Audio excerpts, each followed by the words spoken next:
Welcome to the Slop Temple. We pray this video helps. You start by tuning sensitivity and selecting the right player.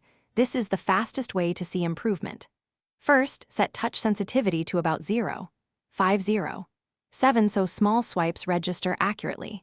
Once done, bind a one-touch skill move to a button or swipe you naturally use, and pick a player with 75+ dribbling so animations stay responsive. This preparation reduces input lag and prevents wild ball flicks. Keep controls tight and repeat a short dribble in training to now perform close control using short taps and micro swipes to keep the ball glued to your feet. Long flicks will push it away. Start with a body feint to shift the defender's balance, then use slow dribble inputs to maintain proximity.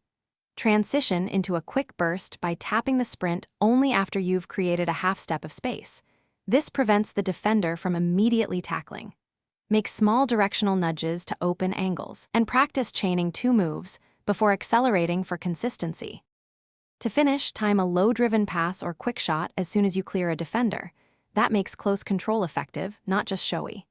If the ball drifts away, immediately drop sensitivity by 0, 1 and rebind the skill input to a different gesture.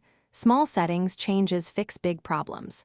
If opponents keep tackling, delay sprint activation by 2 to 5/10 of a second and use shielding when tight.